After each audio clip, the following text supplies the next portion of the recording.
নমস্কার। যুক্তি তর্ক সঙ্গে অর্কয়ে আপনাদের স্বাগত।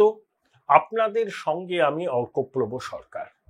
আর হাতে গোনা কয়েকটা মাস বাকি আছে পশ্চিমবঙ্গের বিধানসভা নির্বাচনে। ঢাকা কিন্তু কাঠি পড়ে গেছে এবং শাসক তৃণমূল কংগ্রেস নির্বাচনী প্রস্তুতিতে পুরো মাত্রায় ঝাঁপিয়ে পড়েছে। তারা ভোটার তালিকায় গরমিলের অভিযোগ তুলেছে এবং মমতা বন্দ্যোপাধ্যায়ের অভিযোগ, রাজ্যের 294টা কেন্দ্রে প্রতিটা কেন্দ্রে 20 থেকে 30,000 ভুয়ো ভোটারের নাম নির্বাচন কমিশনের মদতে বিজেপি ঢোকাতে চাইছে। আমি তর্কের খাতিরে ধরে নিলাম যে 20,000 করে ভুয়ো ভোটার প্রতিটি বিধানসভা কেন্দ্রে, তাহলে 294টা বিধানসভা কেন্দ্রে ভুয়ো ভোটারের সংখ্যা দাঁড়ায় 58,80,000। আপনারাই ভাবুন, বিষয়টা কি আদৌ সম্ভব? সুকান্ত মজুমদার, শ্রমিক ভট্টাচার্য দিল্লিতে গিয়ে নির্বাচন কমিশনের সঙ্গে দেখা করে অভিযোগ জানাবেন যে পশ্চিমবাংলায় ইতিমধ্যে 17 লক্ষ ভুয়ো ভোটারের নাম তালিকায় আছে, সেগুলোকে বাদ দিতে হবে। পশ্চিমবঙ্গে ভোটারের সংখ্যা বেড়েছে 8.5% বেশি, কিন্তু তার মধ্যে সংখ্যালঘুরা যেখানে সংখ্যাগরিষ্ঠ সেই সমস্ত বিধানসভা কেন্দ্রে ভোটারদের হার বৃদ্ধি অস্বাভাবিক। অর্থাৎ ভোটার তালিকা নিয়ে প্রধান বিরোধী দল বিজেপি এবং শাসক তৃণমূল কংগ্রেসের মধ্যে রাজনৈতিক চর্চা শুরু হয়েছে। আমরা আশা করব নির্ভুল ভোটার তালিকাকে সামনে রেখেই 2026-এর বিধানসভা নির্বাচন হবে। মমতা বন্দ্যোপাধ্যায় বলেছিলেন না 2/3 আসন নিয়ে তিনি 26-এ ফিরবেন, ফিরতেই পারে, না ফেরার কোনো কারণ নেই। কিন্তু লোকসভা নির্বাচনের ফলাফলের পরে মমতা বন্দ্যোপাধ্যায় কার্যত বিজেপির অবিচুয়ারি লিখে দিয়েছিলেন, কিন্তু হরিয়ানা, মহারাষ্ট্র, দিল্লিতে জয়ের হ্যাট্রিক করার পর মমতা বন্দ্যোপাধ্যায় বুঝতে পারছেন যে বিনা যুদ্ধে সূচাগ্র মেদিনীয় বিজেপি ছাড়বে না 2026-এর বিধানসভা নির্বাচনে। কারণ শ্যামাপ্রসাদ মুখোপাধ্যায়ের জন্মভূমি কর্মভূমিতে পদ্মফুল ফোটানো বিজেপির কাছে সম্মানের লড়াই। এই বছরের শেষে বিহার বিধানসভার ভোট, 26-এ কেরল, আসাম, পশ্চিমবঙ্গের ভোট। তাই পশ্চিমবঙ্গের ভোট নিয়ে বিজেপি চার পর নাই প্রস্তুতি নিচ্ছে। এখন দেখুন, কে ওদের রাজ্য সভাপতি হবে সে নিয়ে নানা স্পেকুলেশন চলছে। আমার ব্যক্তিগত ধারণা, এমন কাউকে রাজ্য সভাপতি বিজেপি করবে যার নাম সংবাদ মাধ্যমে আলোচনাতেই আসেনি। এটাই মোদিজি, অমিত শাহের জমানার বৈশিষ্ট্য। যাদের নিয়ে আলোচনা হয় তাদের কপালে শিখে ছেড়ে না। সঙ্গ ঘনিষ্ঠ, সংগঠন বোঝেন এমন কাউকে পরবর্তী রাজ্য সভাপতি করা হবে। শুভেন্দু অধিকারী দিল্লি গেছেন, বিজেপির কেন্দ্রীয় নেতৃত্বের সঙ্গে কথা বলবেন। আগেও তিনি গিয়েছিলেন, অমিত শাহের সঙ্গে কথা বলেছেন। আর সুকান্ত মজুমদার, অমিত মালভিয়াও অমিত শাহের সঙ্গে দেখা করেছেন। অখিল ভারতীয় প্রতিনিধি সভার সম্মেলন RSS এর মার্চ মাসের মাঝামাঝি, সেখানে বিজেপির পরবর্তী রাজ্য সর্বভারতীয় সভাপতির নাম চূড়ান্ত হবে, তারপরে তো পশ্চিমবঙ্গের সভাপতির নাম চূড়ান্ত হবে। যদি সভাপতি হিসাবে কাকে নির্বাচিত করা হবে পশ্চিমবঙ্গের জন্য সে বিষয় নিয়ে যদি কোনো ঐক্যমত্য না গড়ে ওঠে, তাহলে সুকান্ত মজুমদারই হয়তো 2026 সাল পর্যন্ত সভাপতির দায়িত্ব পালন করবে।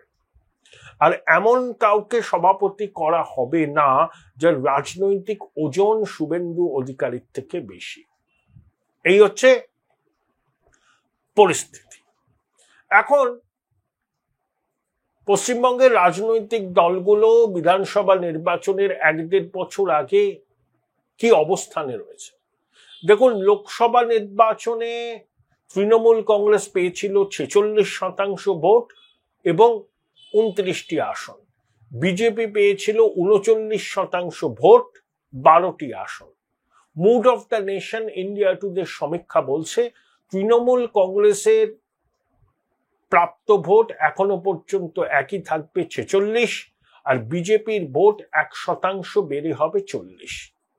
আর বাম এবং কংগ্রেস নেগলিজেবল। আমার ধারণা 2026-এও বাম কংগ্রেস কিছু উল্লেখযোগ্য ফল করতে পারবে না। এক একটা আসন তারা পেতে পারেন, কিন্তু লড়াইটা মূলত হবে তৃণমূল কংগ্রেস এবং বিজেপির মধ্যে। তৃণমূল কংগ্রেস পরীক্ষা দেবে 100, তার মধ্যে 30% সংখ্যালঘু ভোটারের lock stock and barrel Trinamool পাবে। বিগত কয়েকটি নির্বাচনেও সংখ্যালঘুরা ঠেলে তৃণমূলকে ভোট দিয়েছিল, এবারও তার কোনো ব্যতিক্রম হবে না। বাম কংগ্রেস একটি দুটি জেলায় সংখ্যালঘু ভোটে ভাগ বসাতে পারবে, কিন্তু আমার মনে হয় যে লক স্টক অ্যান্ড ব্যারেল মুসলমান সম্প্রদায়ের মানুষ তৃণমূলকেই সমর্থন করবে। যেখানে সংখ্যালঘুরা ধরুন 70%, সেখানে বাম কংগ্রেস ভালো ফল করলেও করতে পারে, এক একটা আসনও তারা জিততে পারে। কারণ সংখ্যালঘুরা কখনোই চাইবেন না তাদের ভোট কাটাকাটির সুবিধা বিজেপি পাক। আর যেখানে ধর্মীয় সংখ্যালঘুরা 70%, সেখানে তারা তৃণমূলের বিকল্প হিসাবে বাম কংগ্রেস বা কোথাও আইএসএফ কে বেছেও নিতে পারে। যেমন ভাঙড়ে তারা 21 সালে আইএসএফ কে জিতিয়েছিল। ভাঙড়ে 70% উপর মুসলমান সম্প্রদায়ের মানুষের ভোট। তাহলে 30% সংখ্যালঘু ভোটের 99% তৃণমূল পাবে বেশিরভাগ কেন্দ্রে। আর বেনিফিশিয়ারি, সেই বেনিফিশিয়ারি ধরুন ওই 10-12%, আমি ধরলাম 46, ওই 46ই রইল তৃণমূল। আর বিজেপি যে পরীক্ষা দেবে তার পূর্ণমান কিন্তু 70, তাহলে 70 পূর্ণমান হলে বিজেপিকে কিন্তু ফার্স্ট ক্লাস পেতে হবে, যদি তারা এফেক্টিভ চ্যালেঞ্জ তৃণমূলকে দিতে পারে। দেখুন এখনো এই রাজ্যে হিন্দু ভোটের কনসলিডেশন বিজেপির পক্ষে 55%, আর তৃণমূল এবং বিজেপির মধ্যে শতাংশের বিচারে ভোটের ফারাক 6%। তাহলে বিজেপি যদি হিন্দু ভোটের কনসলিডেশন আর 3-4% বাড়াতে পারে, তাহলে কিন্তু তারা তৃণমূলের ঘাড়ে নিঃশ্বাস ফেলবে। অর্থাৎ হিন্দু ভোটের কনসলিডেশন বিজেপি যদি 58-59% আনতে পারে, তাহলে কিন্তু তারা তৃণমূলের ঘাড়ে নিঃশ্বাস ফেলবে। আকর্ষণীয় লড়াই হবে। Join Indian Institute of Hotel Management now. Right choice, right decision. গুজরাটে হিন্দু ভোটের কনসলিডেশন হয় 61%, তারপরেই কিন্তু পশ্চিমবঙ্গ, যেখানে এখনো পর্যন্ত হিন্দু ভোটের কনসলিডেশন 55%। বাংলাদেশে যেভাবে হিন্দুদের উপর অত্যাচার হচ্ছে, মাতৃশক্তি লাঞ্ছিত হচ্ছে, আমাদের ধর্মীয় স্থানকে অপবিত্র করা হচ্ছে, তার অভিঘাত পশ্চিমবঙ্গে ইতিমধ্যে পড়েছে এবং আরো পড়বে। বিজেপি যে মেম্বারশিপ ড্রাইভ শুরু করেছিল, বাংলাদেশের ঘটনা যখন সামনে এলো, যখন সেখানে ধর্মীয় সংখ্যালঘুরা নিপীড়নের শিকার হচ্ছেন, এটা আমরা বুঝতে পারলাম, তখন দেখছি বিজেপির সদস্য সংখ্যা বাড়ছে।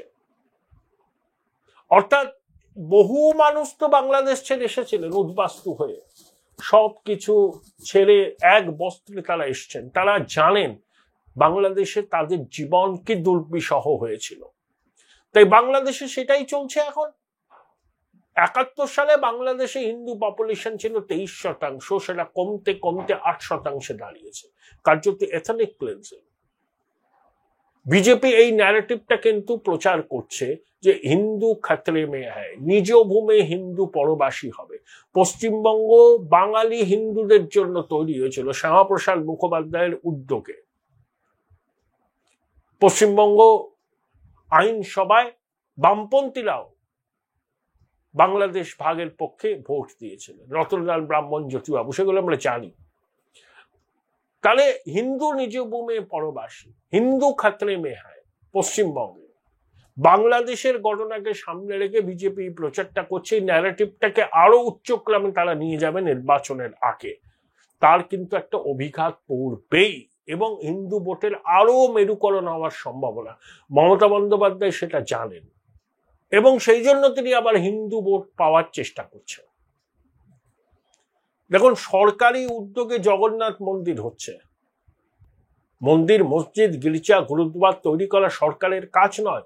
রাম মন্দির কিন্তু রাম মন্দির ট্রাস্ট করেছে, মানুষ কন্ট্রিবিউট করেছে। হ্যাঁ, নৃপেন মিশ্র সেই ট্রাস্টের মেম্বার ছিলেন, উত্তরপ্রদেশ সরকার জমি দিয়েছে, কিন্তু পয়সা কড়ি সবকিছু কিন্তু ট্রাস্ট জোগাড় করেছে সাধারণ মানুষের কাছ থেকে চাঁদা নিয়ে।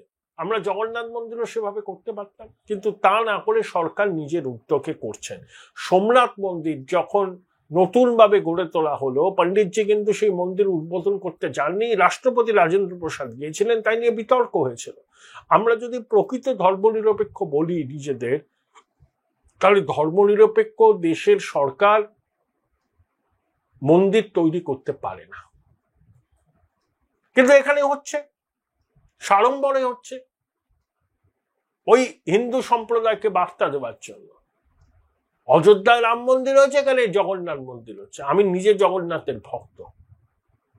জগন্নাথ স্বামী নয়ন পথগামী ভব তুমি, জয় জগন্নাথ, জয় জগন্নাথ, জয় জগন্নাথ।